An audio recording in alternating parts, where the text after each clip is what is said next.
अस्सलाम वालेकुम दोस्तों, उम्मीद करती हूँ आप सब खैरियत से होंगे। और मैं आज अपने व्लॉग में बताऊँगी औलाद के लिए और औलाद नरीना के लिए कुछ दुआएं, कुछ सूरतें जो मैंने ख़ुद पढ़ी हुई हैं। और माहिद मेरी शादी के 1.5-2 साल बाद पैदा हुआ था और उन दौरान में मैंने जो कुछ पढ़ा, जैसे अल्लाह से मांगा, वो सब आप लोगों के साथ शेयर करूँगी। मेरा यकीन है इस पर।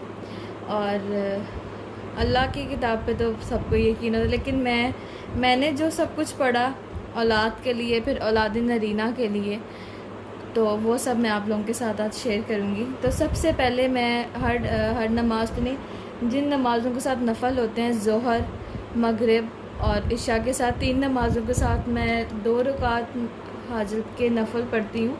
2 रकात हाजत के नफल वो मैं ज़रूर पढ़ती हूँ, मगरिब के साथ भी, ज़ोहर के साथ भी और इशा के साथ भी। और उसके बाद सूरह हाजत है, ये कुरान पाक, छोटा कुरान पाक इसको कहते हैं। इसमें सब सूरतें जो मेन सूरतें होती हैं छोटी, जैसे यासीन होगी, सूरह क्या है, मतलब बहुत ज़्यादा इसमें सूरतें आप देखें सारी होंगी, ज़रूर आप लोगों के घर में भी ये होगा। तो इन सूरतों में दुआए हाजत है। ये मेरी हर नमाज के बाद, जो जिनके बाद नफल हैं, मैं नफल पढ़ती हूँ, उनके बाद ये आती हैं। दुआए हाजत नाम है इसका। और ये मैं हाजत के नफल अदा करने के बाद ये सूरत पढ़ती हूँ। ये सिर्फ़ 1 पेज की है, यहाँ से लेकर यहाँ तक 1 पेज की है। ये मेरी रूटीन का है। ये हाजत होती है, अल्लाह ताला से आप कोई भी दुआ मांगते हैं, कुछ भी, तो आप 2 हाजत के नफल अदा करके आप ये सूरत पढ़ें, अल्लाह ताला ज़रूर आपकी कबूल करेगा। एक तो हो गई ये हाजत के नफल के साथ ये सूरत दुआए हाजत, ये मैं पढ़ती थी, अभी भी पढ़ती हूँ। उसके बाद ये है सूरह 3, ये भी छोटी सी सूरत है, यहाँ से लेकर ये भी आधे पेज की सूरत है। ये इसमें लिखा भी हुआ है, अगर आप सबको नज़र आ रहा हो, आप लोगों के पास होगा, इसमें आप पढ़ें। इस सूरत को 700 मरतबा पढ़ने से गायब वापस आ जाएगा। जो शख्स ये चाहे कि दुश्मनी ख़त्म होकर मोहब्बत पैदा हो जाए, तो इसे चाहिए कि 21 रोज़ तक इस सूरत को 41 मरतबा अज़ान नमाज इशा बाद पढ़े, इंशाल्लाह दुश्मनी ख़त्म हो जाएगी। अगर कोई शख्स चाहे कि इसके घर लड़का पैदा हो, तो हमल के शुरू से लेकर आखिर तक इस सूरत को रोज़ाना 11 मरतबा पढ़कर पानी पर दम करके हामला औरत को पिलाएं, तो अल्लाह बेहतर करेगा। और आप इसकी सूरत की भी तर्जमा कर सकते हैं। मैंने ये माहिद की दफ़ा पढ़ी है, शुरू से लेकर जब से मुझे पता लगा था एंड तक मैं ये पढ़ती थी। मैंने मतलब पूरे 9th मंथ में मैंने ये सूरत पढ़ी है। सूरह यासीन पढ़ी थी, सूरह यूसुफ पढ़ी थी, सूरह मरियम मैं रोज़ाना पढ़ती थी। और इससे पहले ये तो जब हो गया था तब मैं पढ़ती थी ना। इसके बाद जब मतलब औलाद के लिए अगर आपने पढ़नी है, और तलबे औलाद के लिए जिनकी औलाद नहीं है अभी, और जो औलाद से भी महरूम है, उनके लिए मतलब ये मैं पढ़ती थी जब माहिद पैदा नहीं होने वाला था, तब इसका बिल्कुल भी नहीं था। जब मेरी शादी के बाद 1-1.5 साल था मेरा, उसमें मैं ये छोटी सी दुआएं, बिल्कुल रबी लातिज़नी फ़रदम व अंता खैरुल वारिसीन, ये मैं पढ़ती थी। हर नमाज के बाद 40 दफ़ा ये पढ़ती थी, तस्बीह करती थी इसकी।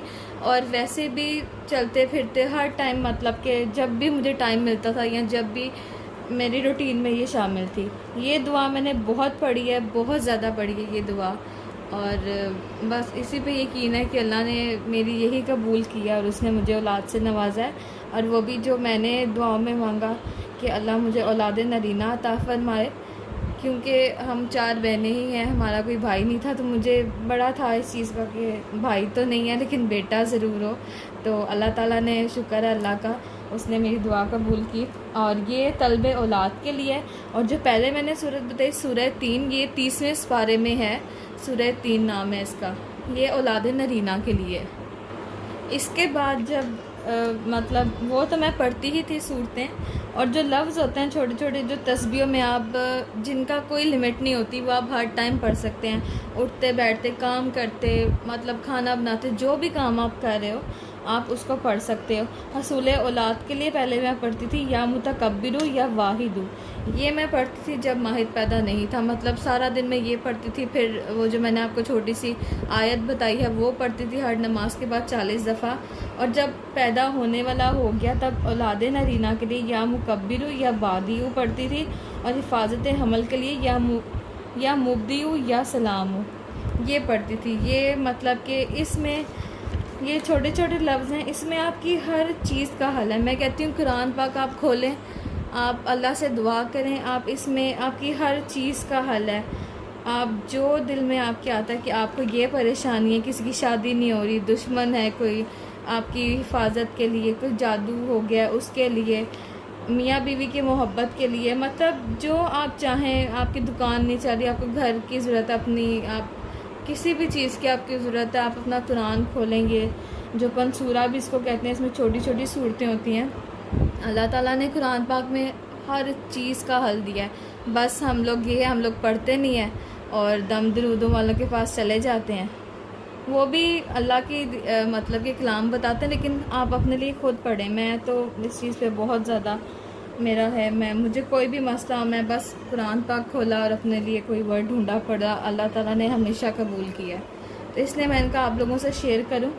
और जिनकी औलाद नहीं है वो बांझ औरत के लिए या मुसव्विरु या खालिकू, जब माहिद नहीं था और रमज़ान आए थे तो मैंने हर रोज़े के पहले, मतलब रोज़ा खुलने से पहले, अफ्तारी से पहले मैं बैठ जाती थी 5-10 मिनट, 21 बार ये पढ़ती थी या मुसव्विरु या खालिकू, और पानी पे दम करके उस पानी से मैं रोज़ा खोलती थी। तो इंशाल्लाह जब नेक्स्ट मंथ आए तो मेरा 7वां मंथ था और अल्लाह ताला ने मेरी दुआ कबूल की थी।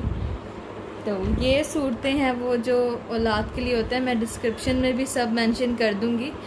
और जिनकी औलाद नहीं है वो ज़रूर पढ़ें ये सूरतें, और जो अभी शादीशुदा नहीं है, कल को अल्लाह ताला ना ऐसी सूरत लाए कि उनको ज़रूरत पड़े, अल्लाह ताला सबको औलाद से नवाजे। और जिनकी नहीं है उनके लिए ये, और जिनको लड़के की ख्वाहिश है उनके लिए सूरह 3 जो मैंने बताई है वो पढ़ें। इंशाल्लाह अल्लाह ताला ज़रूर कबूल करेगा। मिलते हैं नेक्स्ट व्लॉग में। अल्लाह हाफ़िज़।